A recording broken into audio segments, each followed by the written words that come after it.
Hello everybody, welcome to our 5th Facebook Live, and the subject of this live is lead and follow. Good morning.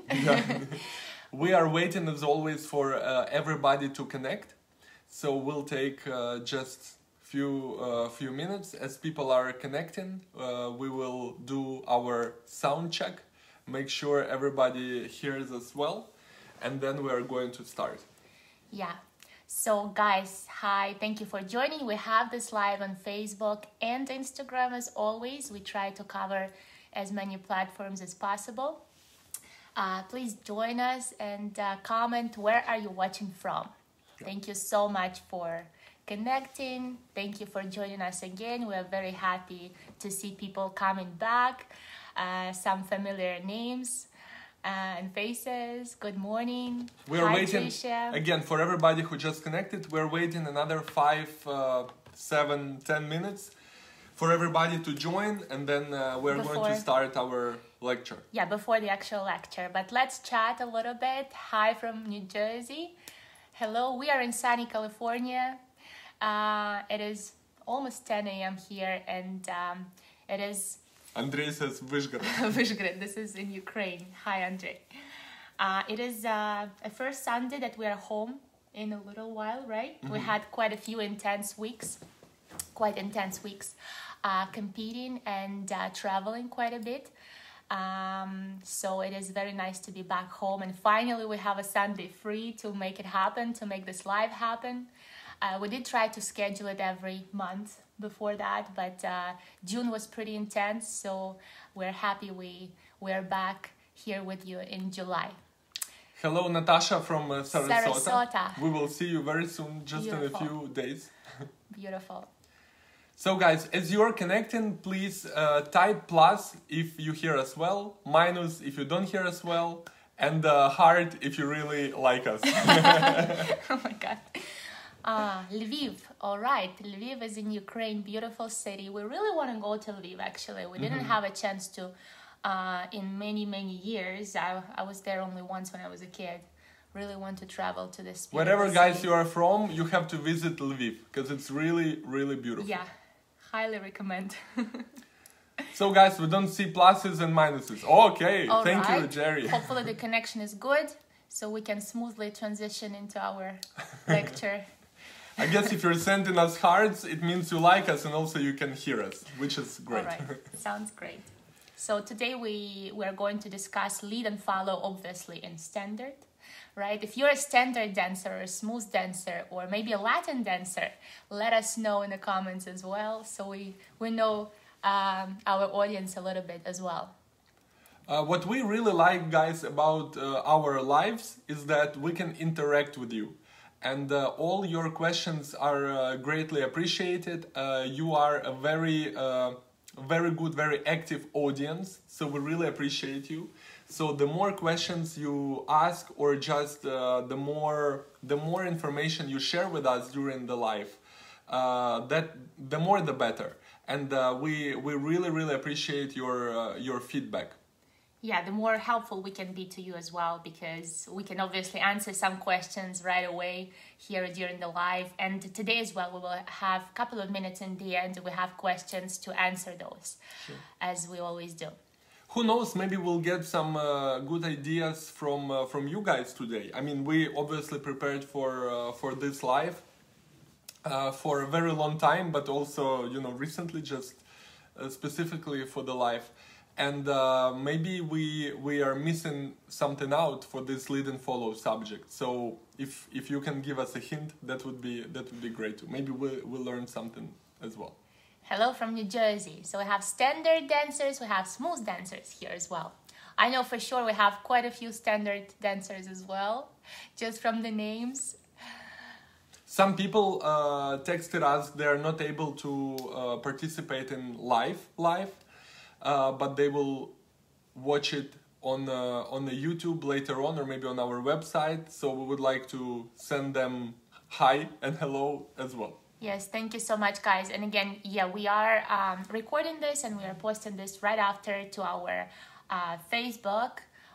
Prism Method page to our website, IaroslavLiliia.com, to our YouTube channel, right? So you will be able to rewatch it if you need to, and just keep it for later maybe, or you can share the link with your friends, dancers, whoever you think it will be helpful for. By the way, I think during the last live I've asked everybody to subscribe to our YouTube channel. Make sure you do it if you haven't done it yet.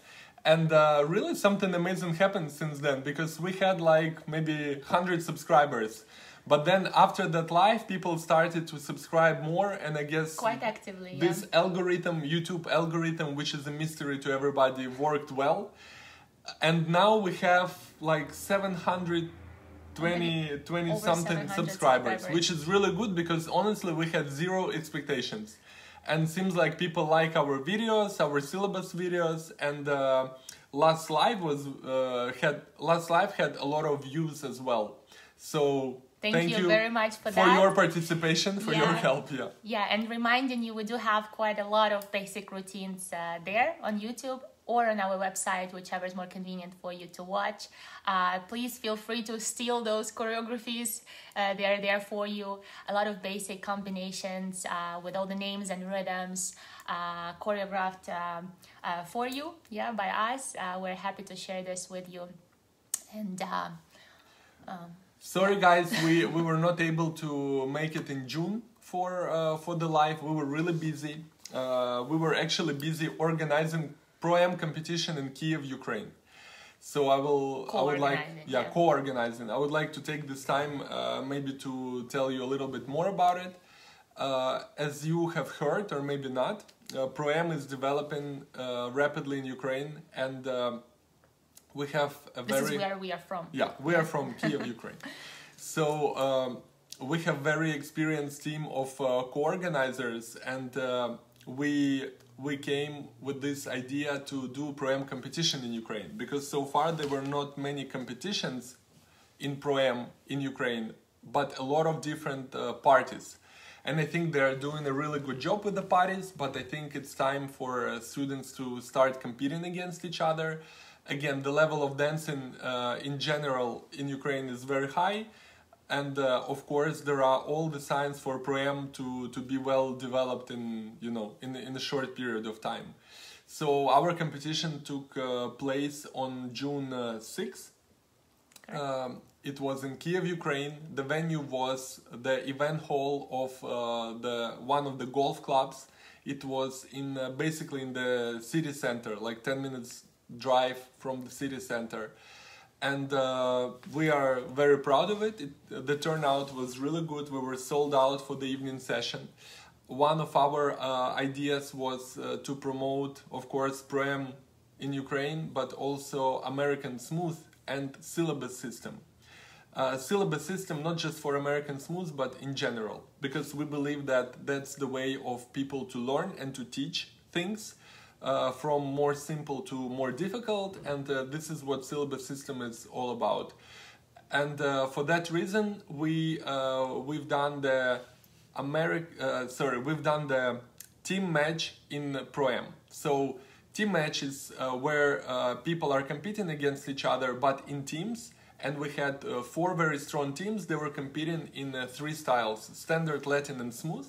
And we have Trank is texting that she dances standard, smooth, and Latin as well, all 3 styles. You would be our ultimate team match competitor. Team match competitor, yes. Team member. But that would be a lot of dancing. So I really appreciate my 2 students, Paige Riffle and Catherine Gallo. They were very adventurous. They went with us. They joined the team match and competition as well. And Paige is watching us. Hi, Paige. So we all had a good time there. The team match was successful. We got 4 teams. We would have ended up with even more teams if not some COVID restrictions from other countries. I think Ukraine is very liberal in all the restrictions, so it was quite easy to get there. Yeah, it was quite easy to get there. I mean, it's despite just all the normal procedure. You do a test and you're good to go into Ukraine.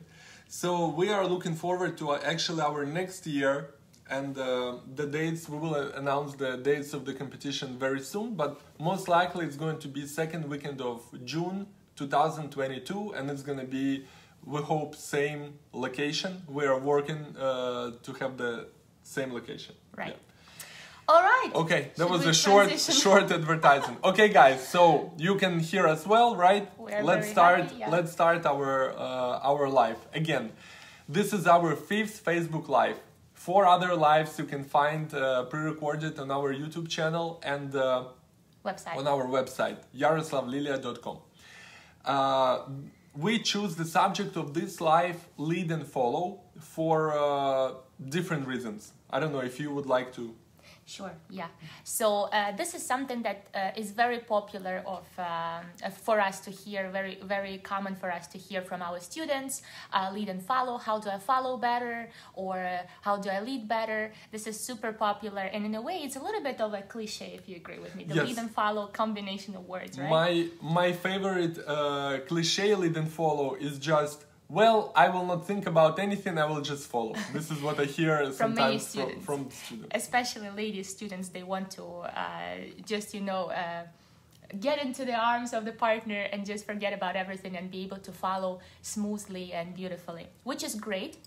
However, we need to discuss a little bit more how to follow in a better way, or how to lead in a better way today. So we did choose this subject because it is a very popular one. And what is it?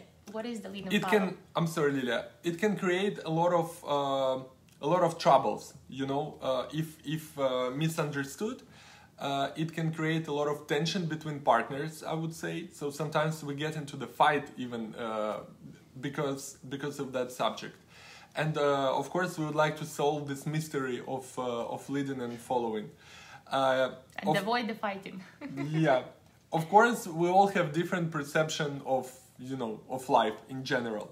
So the lead and follow is definitely some interaction between two partners. One partner, while leading, let's say, will send certain information and message to another partner, and another partner should respond to that. So for us, really, and it's not that it's for us. I think the word follow was misunderstood so much that it almost became like a negative word, And of course, I dance with Lilia. She has very strong personality, so she would often tell me in the past, "Is like, I don't want to follow whoever, I have same set of skills, same brain, and all the capabilities. I am capable to do my own stuff." Yeah, she is capable to do her own stuff. We had a lot of fun with that before, yeah. Fun, by fun she means fight. Fun. So she would tell me all of that stuff, and surprisingly, I would agree really with her. So I'm thinking, yeah, she's as good as me, maybe even better, and there is no way that she constantly just need to listen to what I'm doing for many reasons. First of all, if you are just blindly following, being in this passive mode to your partner, and you are trying just to basically copy what the partner is doing, you are always late, because there is still some time for that response for you to follow, yeah. And when one person initiates something and you are not ready for it and you are going to follow, so you need to process that information, make up some decision as fast as possible. Sometimes it's not possible to make it as fast, yeah. So you will be always late. You will be always one step behind your partner. And in this case, I would even say it's unfair to say that you are partners at that time, because there is only one person who, you've been guided throughout the whole process. I don't think that's a very good idea for competitive ballroom dancing. Pro-am or professional, it's still competitive, so the best competitor wins, and I think the best competitor would be, of course, a couple who is equally good. So they are on the same page with all of those things, including this transfer of information from one partner to another. I think you said a very good thing about following being passive, almost like this word creates this illusion of us being passive as followers, for example. And this is the main thing that we'd like to as we discuss this subject further on, that both roles, both leading role and following role is very active. So both roles are active in terms of the leader would suggest, for example, as we proceed forward in the subject, for example, suggest a certain timing, but the follower does have this intention to take this suggestion actively and respond to it actively and do something with it. So both roles are very active. There is no passiveness in a way in being a follower. So we would like to really focus on that. Both partners are equally active. As Iaroslav would usually say, it's not 50-50 that we have the roles in our partner. It's 100% and 100% active roles that we have to bring out of ourselves. He would do his 100% and I would do my 100%. And only in this situation we will have that interaction in our dancing. Right? Yes, I agree. Another thing that I would like to mention as we go forward, this is kind of the way we are thinking. So we offer you the same, model. Being leader or follower has really nothing to do with your gender. Everything is going to go according to the motion that you are doing. So me being a man, for example, I am leader in one motion and I'm really a follower in another motion. So we really have to, but those are things that both partners have to agree on, of course. Because if there is, I don't know, a guy and he constantly says, well, I'm leading everything 100% and you have to follow everything 100%. And if the girl maybe, I don't know, agrees to that, maybe that might work. Yeah. I don't think that will be beneficial for the couple because the couple will look passive at many, many moments. There will be lack of dynamics for sure. Yeah, but you have to agree on that. So for example, me and Liliia, we agree, or maybe we can agree right now on this live session. We agree that we really respect the motion. This is our, highest authority. And we move accordingly to that motion. By motion, I mean, hello, mama. By motion, I mean we have choreography, we have figures, and we agree on that. So as we start moving our body weight and all the body actions with that choreography and figures, we create some motion. And that motion has to flow. And we do this lead and follow stuff in order to keep the flow going. Yeah. So this is our the flow is the highest authority, yeah. For sure. It's not that I'm in a tail suit, I'm gonna lead the whole thing all the time. It would be really stupid for me to do that, to be honest with you. And this is why, right? Let's move on to the Prism Method actually and see where we can locate those, the lead and follow actually, how we can locate in those layers that we have. So we would like to start with the first layers and see do we have the lead and follow in them or do we not. So the first, as you know, is syllabus, and this is where we have all the footwork rules, all the directions, all the figures and basic rhythms, everything in that syllabus layer we believe has to be completely rehearsed. So there is no much improvisation there on the syllabus layer, and therefore there is no much lead and follow really. This is where two partners have to have exactly the same set of skills, have to know their job 100%, and especially for ladies out there, we have to do our own footwork, we have to do our own, we have to know our own directions, because if we're just drifting in those subjects on a syllabus layer, we will not be able to really go on with the next layers and next skills that we have to develop.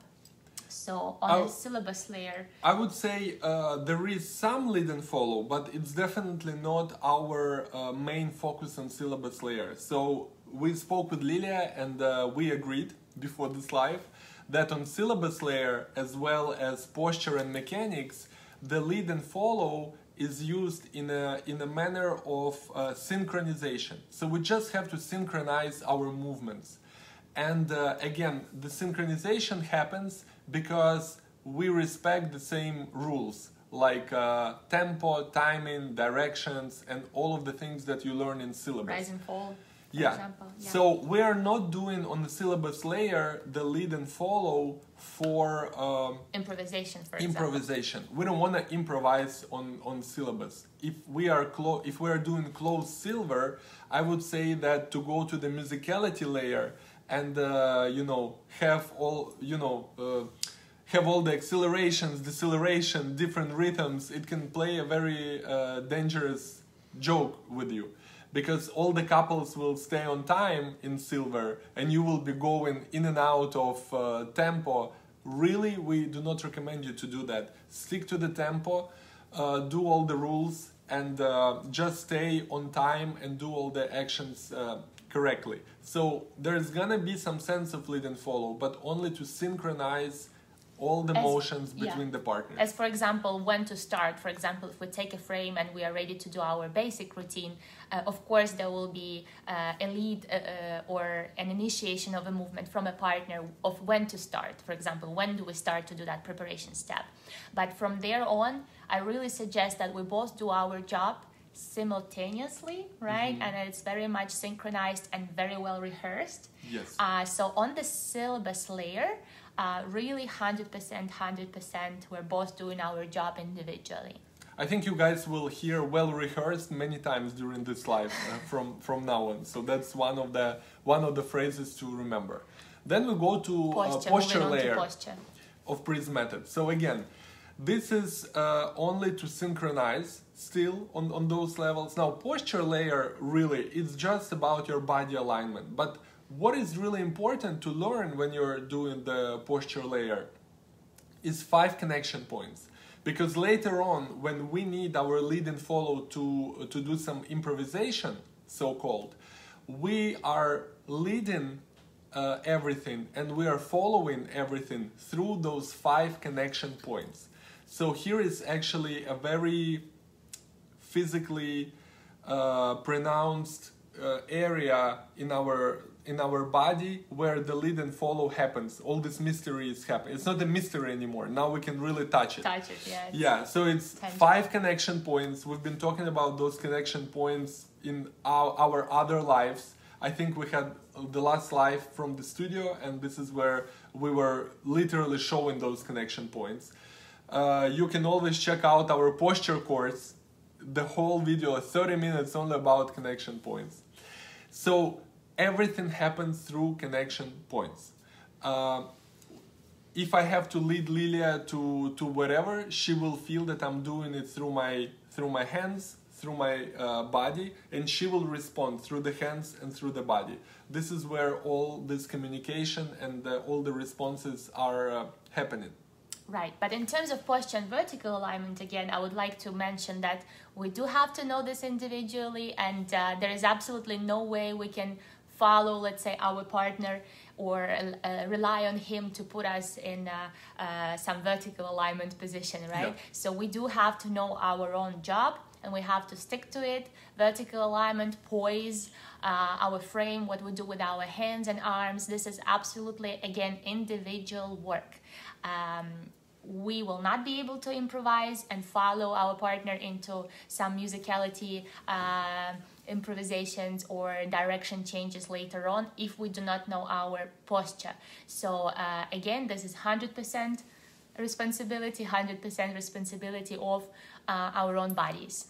So again, very much individual work. Correct. Very much rehearsed. Well, very well rehearsed. All right. We will rehearse syllabus, then we'll rehearse our posture, then before we can move on to a little bit more complicated stuff. So mechanics, same. We have lead and follow. We have this communication. It has to be well rehearsed, and it's only to synchronize our bodies. Our body actions, just few of them, like sway, rotation, and movement. Three main actions. But it's very hard to, of course, maintain the correct sequence, dance in different figures. So we do have a sense of lead and follow to synchronize all those actions in the movement. Let's say we're doing syllabus right now. And so we're doing that closed silver with all the body actions, and we are able to to read and to lead and follow our partner. We have first question from Janelle. Thank you for your question. How to maintain the frame with my partner and also connection to the floor? Okay, good question. I would say that connection to the floor always comes first. So you have to be always focused on being connected to the floor, because if you're not connected to the floor, then somebody is probably holding you up in the air. Yes, or you're leaning maybe on someone. So the connection to the floor is number one, and then of course being connected to the floor and focused on posture. It's your vertical alignment, really. The connection to the floor is how you are aligned, and therefore, therefore you will feel it. Only being connected with the floor every single step, you can maintain your posture. And then you can maintain your posture by doing correct timing and all the actions with your partner. All right, thank you for the question. So now... Mechanics, right? Yeah, I just said, yeah. So, mechanics, posture, and syllabus. We do have a sense of lead and follow through our 5 connection points, and we only do it for the sake of synchronizing our movement. And we do all the movement in the same way. Correct. So we do it at the same time. If we do natural turn, Lilia is not waiting for me to really move her into the natural turn. She moves there herself because she has brain. She knows the count, and she knows where she has to be at every single moment in time, so she does it. Same is applicable to me. I'm not waiting for Lilia to drag me into or rotate you into the pivot, right? Yeah, or rotate me pivot, or even natural turn, let's say. Yeah.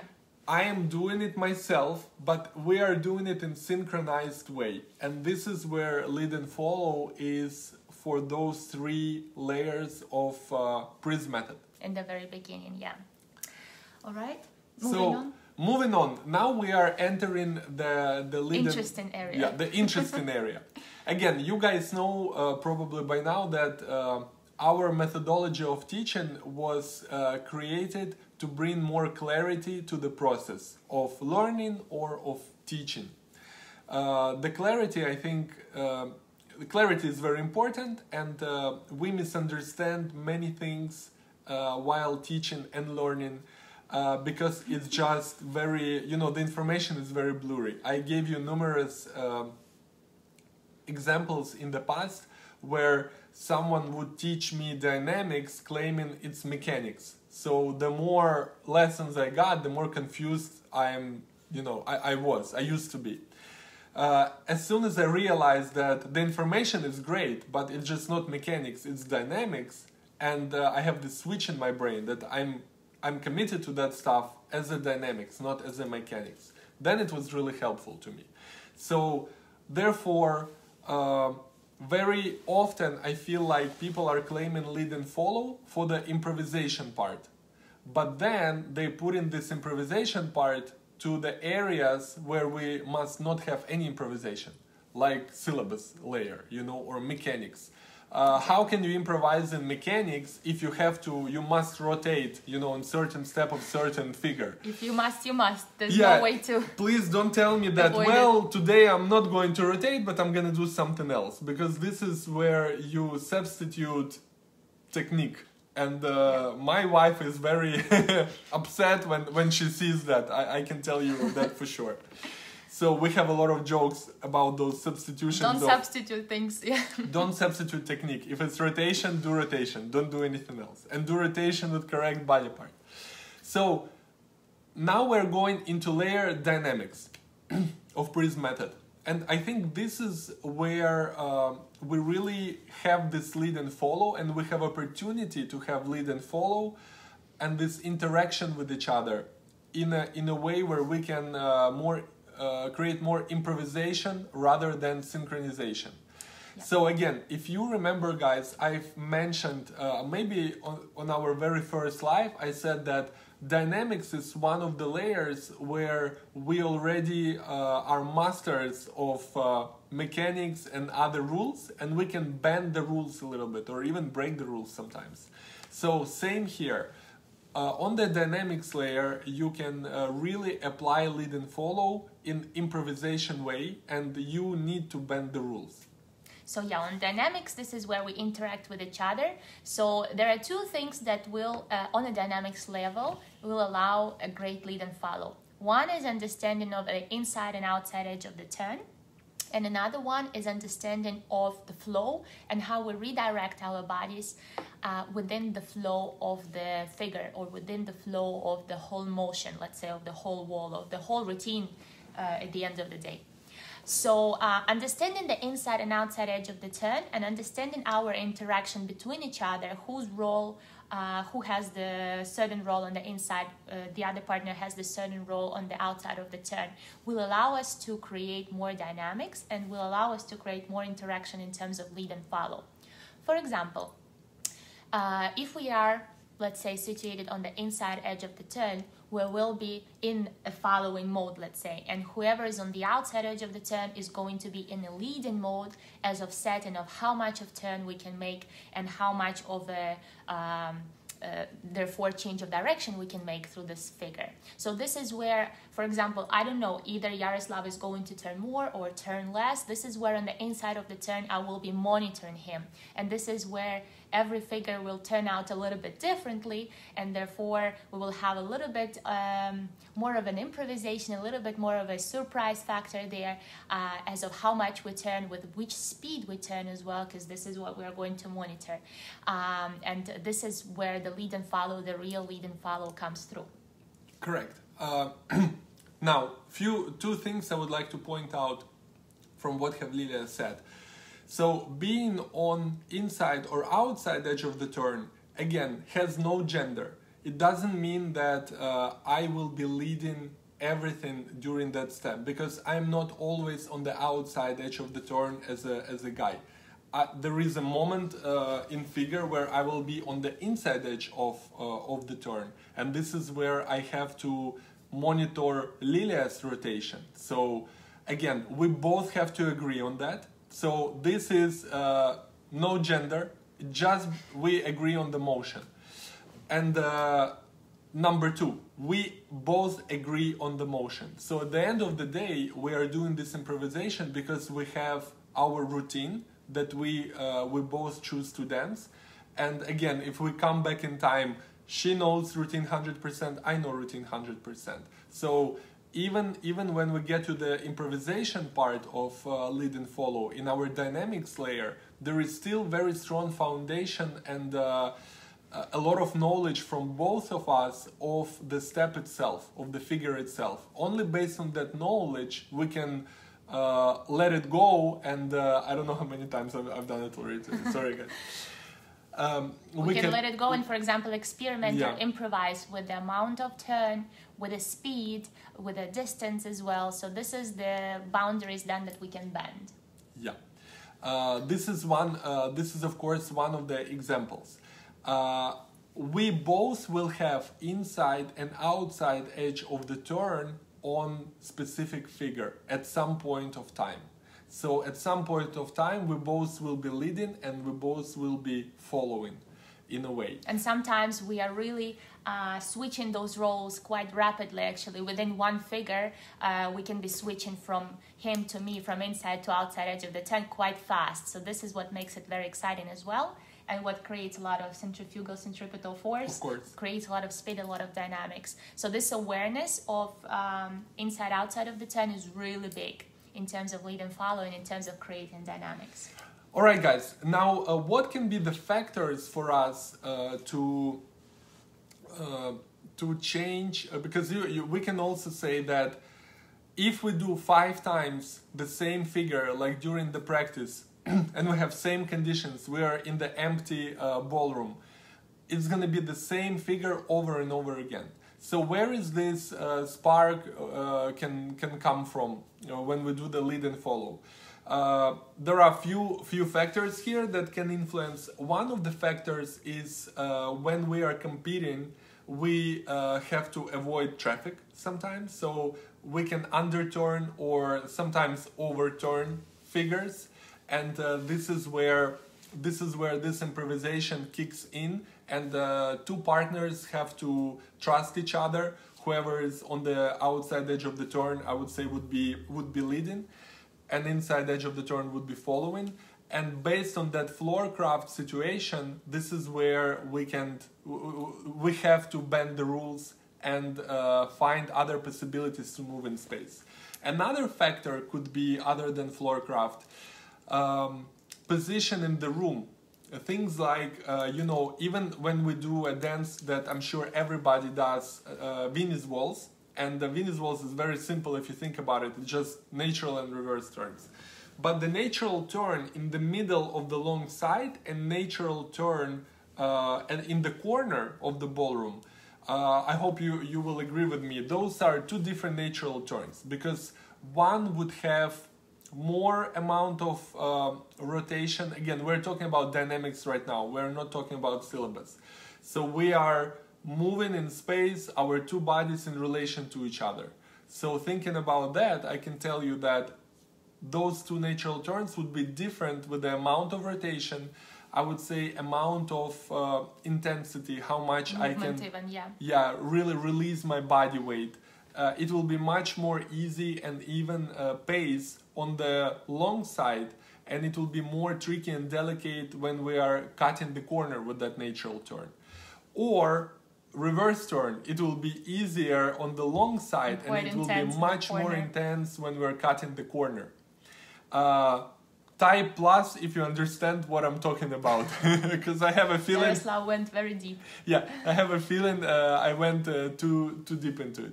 So those are examples on lead and follow on our dynamics layer. We have redirection and we have inside outside edge of the turn, and really Venus waltz has both inside outside edge of the turn and redirection. How we redirect in the corners, right? In terms of redirection as well, I would like to point a very interesting moment. When we are moving a little bit more in a linear way, there are many moments when whoever is going backwards is going to initiate the movement when they are situated closer to the direction of the movement. So remember how Iaroslav said about the flow? So every figure has a certain flow, and whoever is closer to the movement has to move into that direction first, because only then we will have the freedom of the movement for the person who's going forwards. We cannot be just standing there and blocking them on a dynamics level. So very often when we are turning, for example, and whoever is closer to the direction and he's going backwards, very often he's going to be a leader in that figure. So also very kind of scary moment for many, and very much of a cliche that whenever we go backwards we have to stand there and wait. Very often we would like to reveal it that on a dynamics level, whoever's going backwards closer to the direction of the movement, he is going to be the leader. For example, taking something like a running, finish and quick step, in the beginning man is going to initiate the movement going backwards, however on the inside edge of the turn, monitoring the turn. And there, as soon as we change the direction, the lady going backwards, finishing that running finish action, is going to really initiate and lead the running finish, the finish of the figure, the ending of the running finish, being closer to the direction of the movement. So as you can see in the linear figures, whoever is going backwards can be quite a leader, and in terms of rotation, whoever is on the inside of the turn, however, will be a follower. So a lot of interesting combinations can occur. If you have, for example, a figure on your mind that you're not sure whether you have to be in leading mode or following mode, please think about it right now. Maybe take a few minutes and type it in, type a figure. Maybe we can help you with figuring out in terms of dynamics, who is going to be more active, who's going to initiate, who's going to lead in terms of partner, and who's going to follow. I'm just afraid we are going to open Pandora box with this one. You can type it in, and then we will see if we have time to discuss those figures, because we have quite a few layers in Prism to go over with the lead and follow as well. Guys, do you have any questions at this point? Please let us know, because we also would like to make sure everything is clear and we're not confusing you with this subject. This is all, a lot of theory in here. Obviously, we are at home. We cannot dance right now. We just wanted to sit and talk to you. We have in mind a plan to do like a live lesson. Where Another live from the studio, maybe. Yeah, from the studio, where we can actually show you things and maybe go into some exercises and examples so you can really see it. If you like that idea, please let us know. We can prepare that for you, you know, maybe for the next month, within a few weeks. Yeah. Within a few weeks. Yeah. All right, moving on to the next layer. While you guys are thinking about the figures, maybe in the dynamics, if you have any questions, we're going to proceed to musicality layer. So musicality layer, I would say it is a very interesting layer in terms of lead and follow, because there are so many options on the musicality layer. Before we move into it, let's see, Natasha is asking feather step and foxtrot. All right, so feather step, quite a linear figure, although it's a curvy linear, right? There's a little bit of a curve. It's quite a linear, relatively linear figure. Moving backwards, right? We are moving in terms of posture, syllabus, mechanics. We discussed that we move at the same time.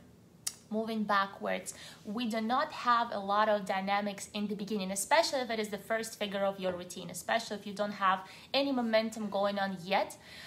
We don't force the first step, right? So it is a very almost rolling into the first step, super easy, delicate, and whoever is going backwards is not really having any momentum to accelerate into, because it's a slow on a downward step, and it is a slow over 2 beats. So it's a very, very delicate for whoever's going backwards.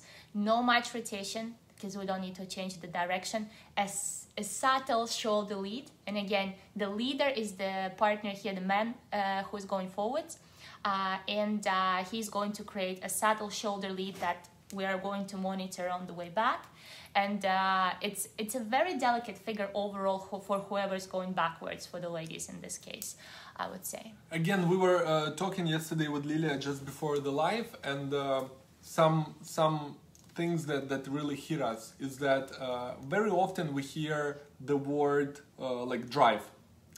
I'm sure you guys heard it before. We did hear it too. We never teach drive, because we don't Yep. we don't see the point. So sometimes people would drive and they would somehow connect the drive to the lead. How? Oh yeah. I don't know how, but I saw that some other people do it in the studio.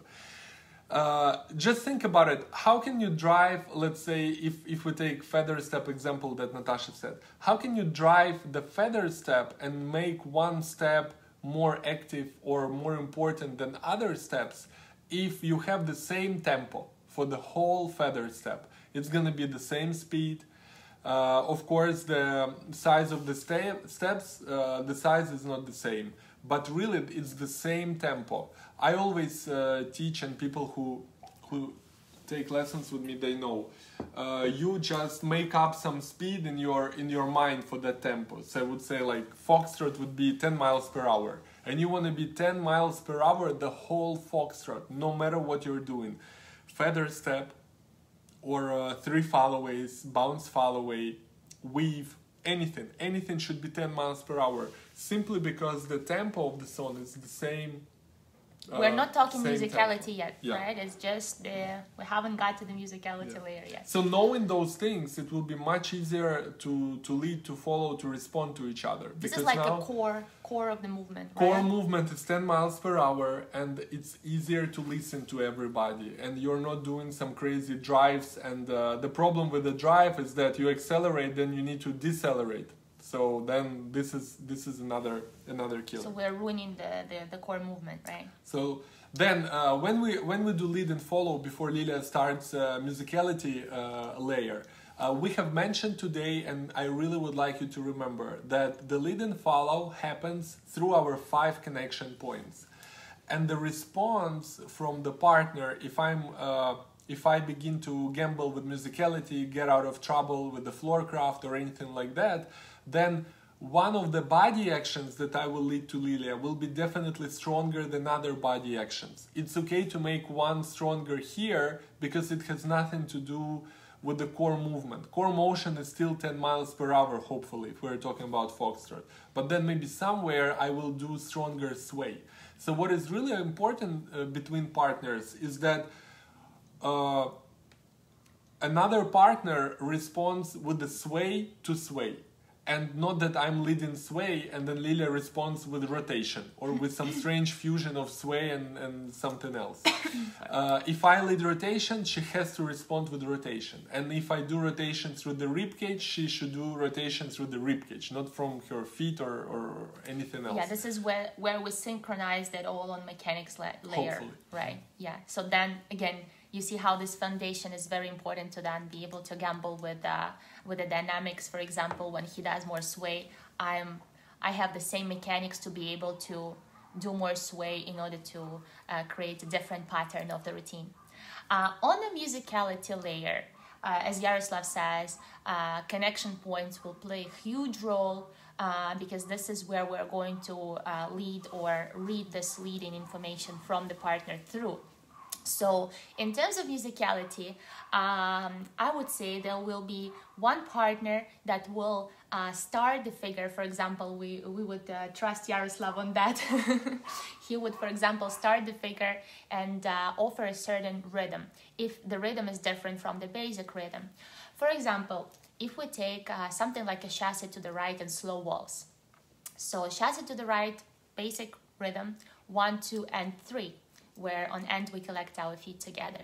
For example, if Iaroslav decides to be more musical in this figure and we want to play with this basic rhythm and want to apply a little bit extra on top of it, for example, he would like to make a 2 more pronounced. So we would do, instead of 1, 2, and 3, we would do 1, 2.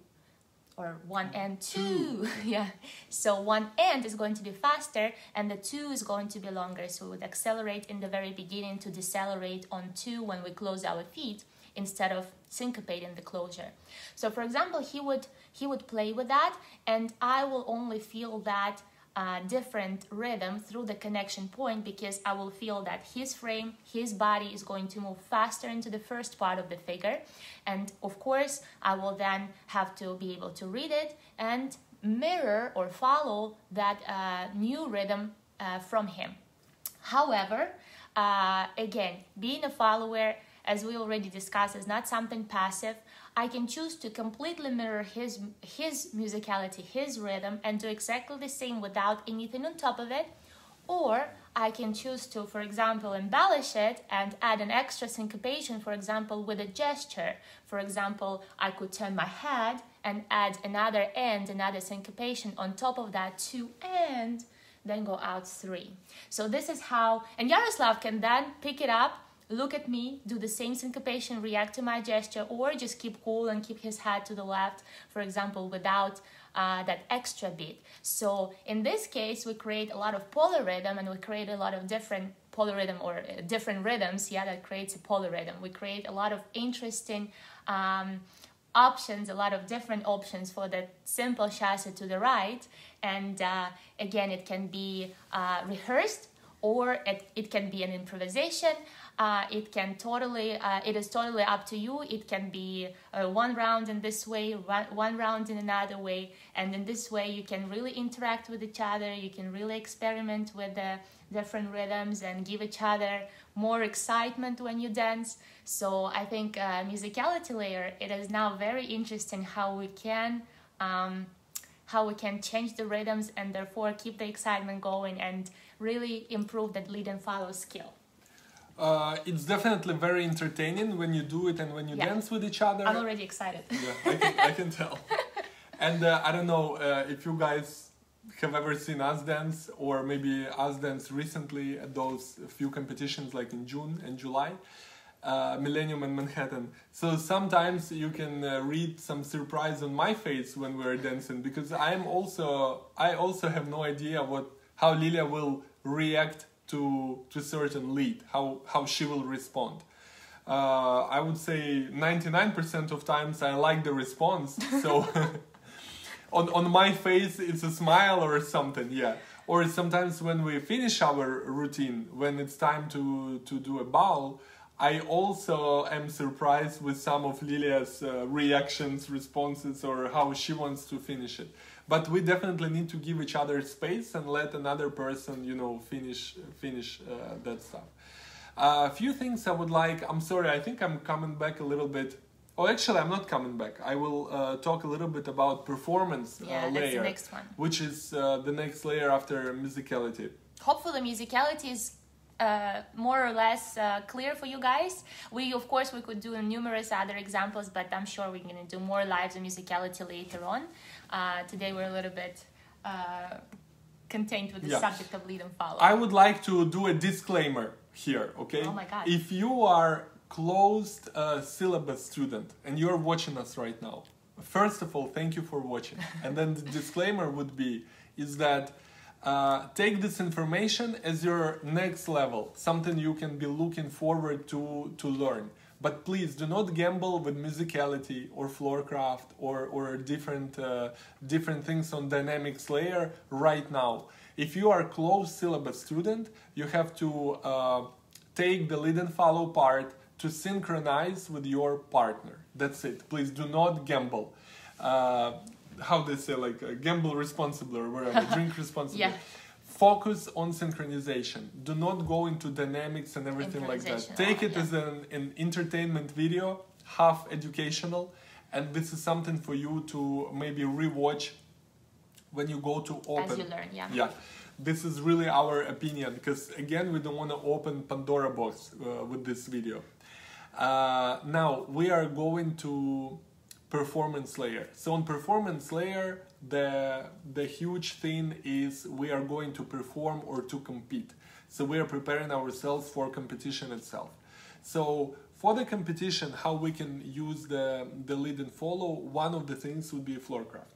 Yeah, I think this is the main thing about performance layer is how we change our choreography when it's needed, and how we stay synchronized when we do so. And floorcraft, Hello everybody, hi from Instagram. Hi, yeah. Hi Oksana. Very Hi, important Roma. subject today, lead and follow in ballroom dancing. Maybe you're gonna like what I will say right now. So there is a saying that the best improvisation is the one that I have rehearsed for 25 days, 25 times. Well rehearsed improvisation, right? When you are doing floorcraft at the competition, or when you see good couples are doing that floorcraft, please do not fall for it completely. You need to understand that all the Oksana loves ballroom. That's great. We love Latin. So all those floorcrafts are well rehearsed set of steps, or maybe some parts of routine, or there is some elements that people rehearse for years, and when it's time to make them, there is certain trigger at the competition, let's say, or maybe sometimes Lilia would poke me with her left hand. So this is all well rehearsed, and then at that time we understand that it's time to use that well rehearsed material on the competition floor to avoid the traffic, right? There is really not like the third eye suddenly opened and I felt the moment that I have to do some floorcraft. It's all not true, trust me. So for the floorcraft you have to rehearse with your partner, and then when it's time to use it, you're going to go and use it. It's very, very well rehearsed, and again, both partners have to agree on that and be really good at it. Please do not do not believe people who will tell you that there is some divine energy that moved me into one or another step. At least not for a standard. Maybe in Latin, those guys, they have some divine energy. I really don't believe we have it in standard, because to dance in such a close proximity to one another, two bodies, one unit, it's impossible, trust me. And also I must give you a compliment that you are really doing a good job with all the floorcraft. Iaroslav is totally the best partner that Thank you. To dance with, because he's always really good at avoiding traffic. And I have to say that secret information here, he does use certain sets of figures. It's not like, of course we have our vocabulary of figures, obviously we dance so many through our careers, but there are certain figures that are just great to change the direction, let's say. So there will be one or two figures that is going to be used when we're in the middle of a reverse wall to check it and redirect to the naturals, or vice versa. In the middle of the natural turns, we're gonna check them and redirect into the reverses, or something on the spot, some linear figures, some line to avoid the traffic. So there will be those few figures that are in our vocabulary for the floor craft, and obviously we've danced together for quite a long time already, and I just know that, all right, this is the figure that he is most likely going to use. And as soon as I feel that, all right, this is the amount of turn for that figure, I'm in a way predicting it. So the well-rehearsed part is in a way that you know your partner or your teacher so well that you are in a way predicting that, all right, this is his vocabulary and this is what he's going to use on this corner to change the direction because there's a traffic. I in a way predicted. It is how much patience I have to wait until the last moment that I am completely sure, okay, this is 100% that figure. Then I'm a good follower and I know, okay, this is what he's doing. And then in the end, last moment, I am performing the same exact figure as he is. So this is the layer of performance and the lead and follow in terms of floor craft that we have to rehearse, and we have to then be able to repeat and repeat, right, at the competition.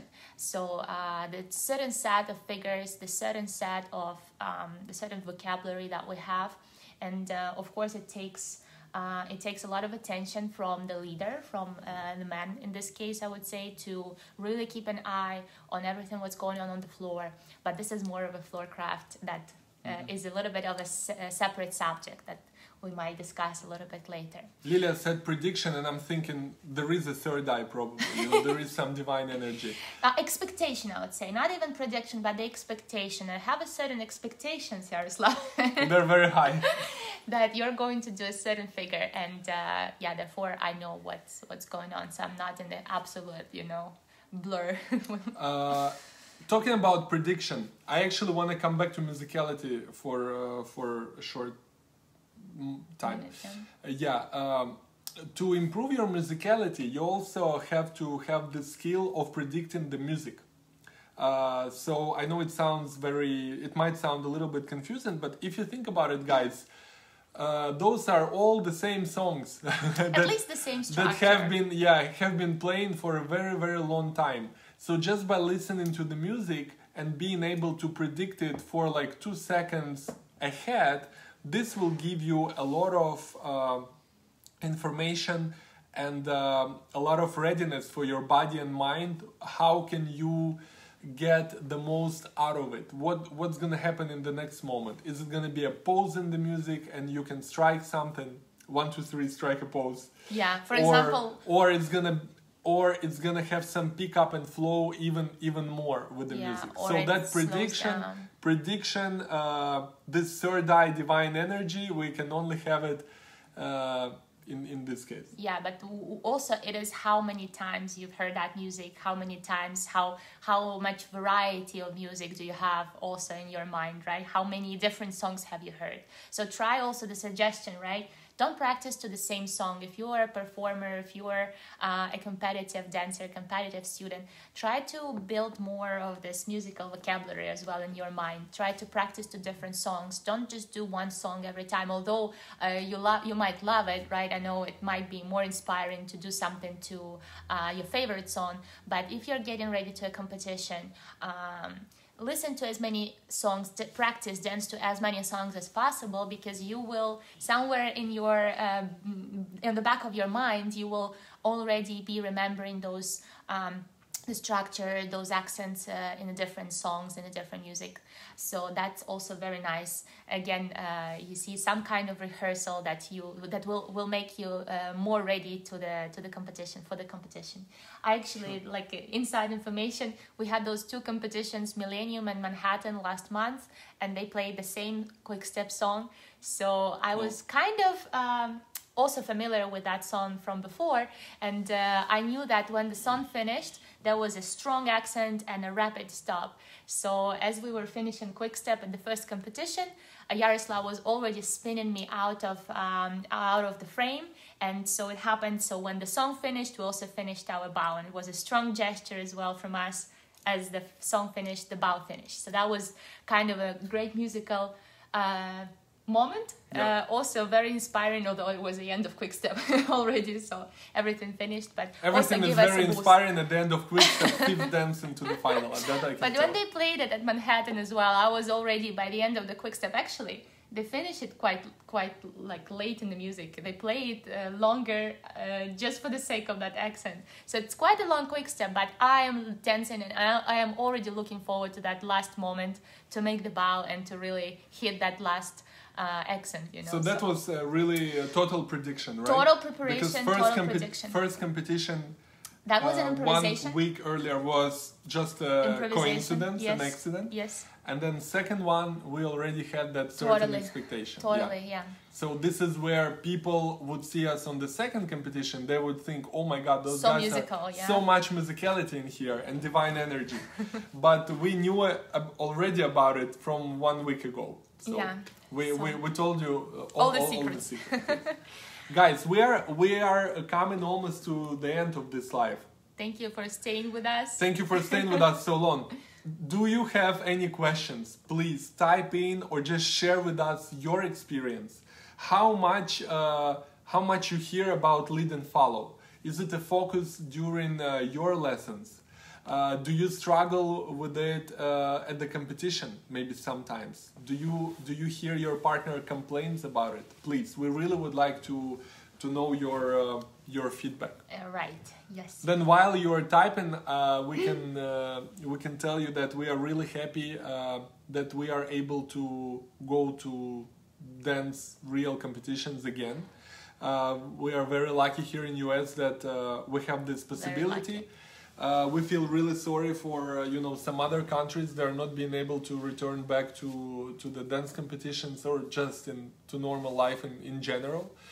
So this is really cool. We have a lot of inspiration to go back and do it, and of course we're looking forward to next event. Right? July, August, September. Those are very exciting months for all the dance community in US because we have really a lot of really cool competitions. Right. So this is normally a very busy period of time for us. We've been doing many comps for many years already. Right, yeah. So everything we have left in terms of our Prism method for lead and follow is our personalization level. We climb up to the top of the pyramid, right? Mm-hmm. And on the personalization level, I would say pure divine energy. Yeah, it is that third eye. Just joking. I think it's a combination of all of the points that we have mentioned from the previous layers in terms of lead and follow. So we're only focusing on lead and follow right now. Of course, there are many components to that personalization overall, from how we look to how we present ourselves, so many other components. But if we take only the lead and follow in personalization, this is that dialogue, that interaction between two partners or between a student and a teacher. This is how we communicate on and off the floor. This is how we decide we're going to act at the competition. This is our tactics in a way also, right? Our strategy, how we do things, how we show our personalities in our dancing, right? So in terms of lead and follow, this is an absolutely planned, scheduled thing, right? How we decide to perform and how we decide to dance with each other on the personalization level. What do we want to do at the competition in terms of interaction? So how do you do lead and follow? How to do lead and follow. So again, whatever we discussed in terms of floor craft, how we know each other, what do we expect from each other. So all these components, they will make up the certain way for us to perform, certain way for us to dance. Yeah, that will be only our way. Mm-hmm. Right? Okay, I would say this is the combination of also on personalization level there is only lead and follow and zero expectation from the routine and choreography. That's why we often said that it's very hard to achieve that last layer, personalization, and really be great dancers, you know, within that layer. Because then you really have to move as you're moving for the first time in your life. But of course, so skillful and so together and so synchronized and so different. It's hard. It's a very difficult layer to discuss. I'm sure we're gonna do some live on it later on. But again, if you are a closed syllabus student, don't listen to us right now.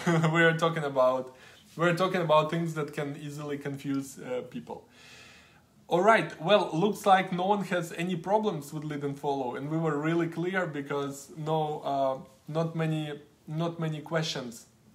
So to sum up, guys, we really would like you to remember that first we do lead and follow to synchronize ourselves, and then that synchronization allows your improvisation. This is the sequence, the schedule that you need to have in your brain. Don't gamble with each other right away when you're just starting, when you're learning steps or working very hard on different body actions. You really have to synchronize it and then allow it to go to the next level. And then remember, the first 3 layers, which is our syllabus, posture and mechanics, we only do synchronization. We start our improvisation later on the dynamics layer and further on, where we can bend the rules and break the rules a little bit. But in order to do that, we have to be very, very skillful. Remember that both partners are active. There is no such a thing that, let's say, I lead everything and Liliia follows everything. It's going to be very boring. At the end of the day, both of us will be very frustrated with each other because she will be always late. So I'm frustrated, and then she will be frustrated because she doesn't do anything, and then she's already late and blamed for all those mistakes. So both partners are active. Lead and follow has nothing to do with our genders or anything like that. It's purely based on motion and the timing and flow and very kind of objective things, I have to say, that we have in dancing. Those are the things. We really wish you a lot of luck in practicing it, and we hope that this live was helpful, so gave you a better understanding of the subject. Don't forget about connection points if you want to experiment with musicality, dynamics, performance, when you need to change the routine. Connection points from the posture. These are the important ones. This is how we communicate. This is where we touch, and this is where we interact, what we interact through. So 5 connection points, very important. Go back to posture to check it out. We would really appreciate, guys, if you can share this live on your Facebook pages so more people can see it. We know that many people are watching the live after the live is finished. And of course, I mean, it's Sunday. It's hard to, it's hard to please everybody with the time. There are different sport events that are going on live. This Sunday. Wimbledon and the final of European Football Championship. So some people are busy watching that. We totally understand. So if you can share the live, we would really appreciate that. Facebook or Instagram. Yeah, yes. And then it's going to be available later on our YouTube channel and our website, IaroslavLiliia.com. If you haven't subscribed to our YouTube and you have the desire, we really appreciate that. We will have more. This video will be there. Our 4 lives are there already, and we will upload more things as we go. Yeah, as we go. We already have plans for at least another 2 videos. Yes, and please subscribe to our website, IaroslavLiliia.com. It's free. It only needs your email, and we send you all the exciting news, all the projects, all the content from the competitions. Be the first one to know about all of it. Thank you, guys. We wish you a lot of luck. Be safe, practice, prepare for whatever next competition you are going to attend. Most likely we'll see you at Embassy Ball at the beginning of September, right? This year, yeah. Beginning of September. We might do another competition right before, but we are not sure yet. We'll see how it goes. Thank you so much, guys. Thank you for your comments. Thank you very much. Have a good day. Bye-bye. Have a good Sunday or good evening. Bye.